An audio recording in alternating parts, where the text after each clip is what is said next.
नमस्कार दोस्तों।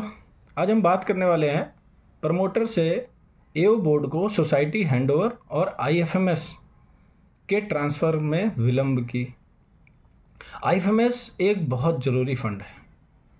इसको कहते हैं इंटरेस्ट फ्री मेंटेनेंस सिक्योरिटी, जो कि एक अच्छा खासा कॉर्पस अमाउंट होता है और एक किसी भी सोसाइटी को सुचारू रूप से चलाए रखने के लिए ये बहुत ज़रूरी फंड है। और इसका उपयोग उस सिचुएशन में किया जाता है जब कोई अनअवॉइडेबल सिचुएशन हो गई, ऐसी कोई इमरजेंसी हो गई, तो उसका इस्तेमाल कर लिया जाता है ताकि सोसाइटी सुचारू रूप से चलती रहे।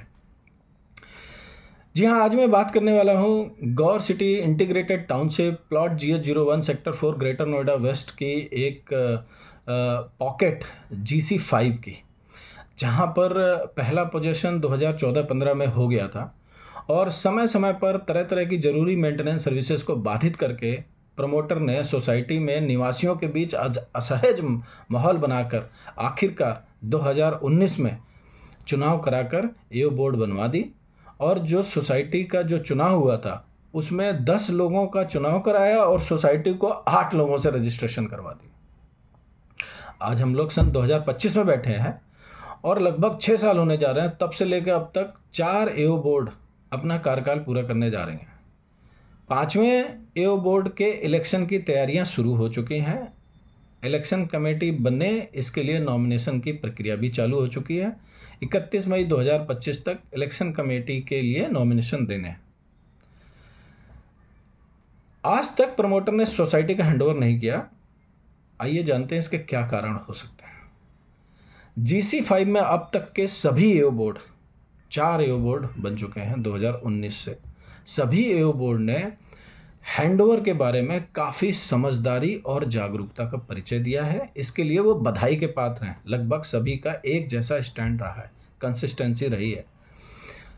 बेसिक जो डिमांड थी वो ये थी कि जो सोसाइटी का हैंडओवर हो वो यूपी अपार्टमेंट एक्ट के नियम और उपनियम के तहत हो।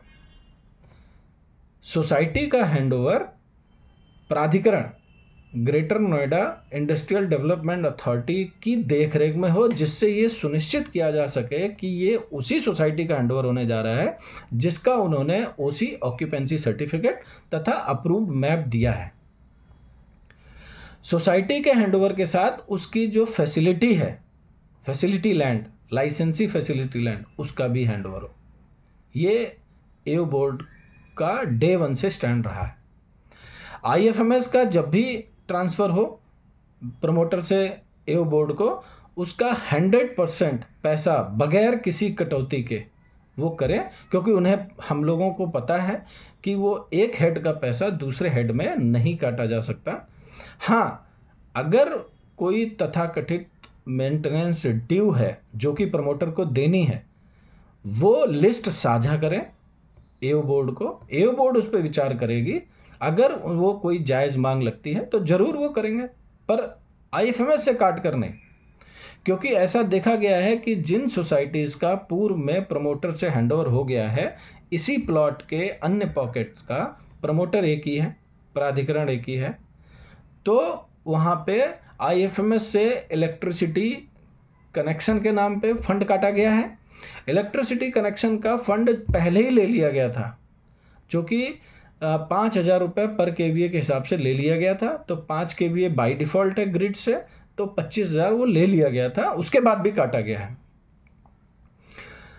तथा दूसरा जो काटा गया है वो टाउनशिप मेंटेनेंस के नाम पे काटा गया है। तो township maintenance 35% non FAR area है प्लॉट GH01 का, उसका आज तक ओसी नहीं दिया गया। तो एओ बोर्ड उसका ओसी मांग रही है, क्योंकि किसी भी जगह का मेंटेनेंस बगैर ओसी के नहीं लिया जा सकता है।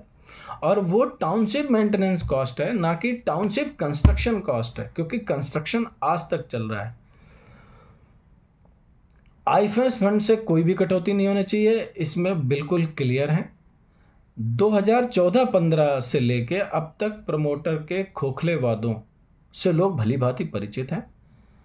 हम सब इसी सोसाइटी में रहते हैं। समय समय पे उन्होंने किस तरीके से सर्विसेज बाधित करके, एक दबाव बना के, हॉस्टाइल एनवायरनमेंट बनाकर इलेक्शन कराए गए, कोई डॉक्यूमेंट शेयर नहीं किया गया।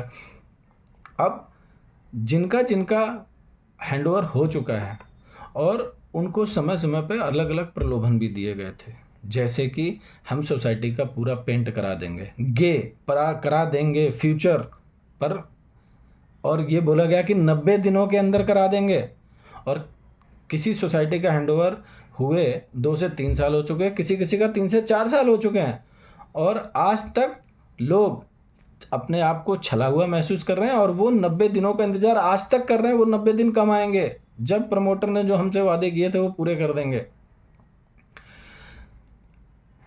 लोगों से, चूंकि इसी सोसाइटी में रहते हैं, तो लोगों से बात करके पता चलता है कि वो सभी ये कहते हैं कि उनको गुमराह किया गया है, तथा उन्हें उनका ये भी कहना है कि लाइसेंसी फैसिलिटी लैंड का आज तक हैंडओवर नहीं किया गया, आईएफएमएस का पूरा पैसा नहीं दिया गया।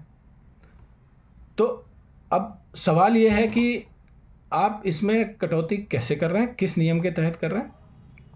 तो सोसाइटी का, जिन सोसाइटीज़ का हैंडओवर होना है, कृपया उन्हें नियमों के तहत जल्द से जल्द करा दें। धन्यवाद।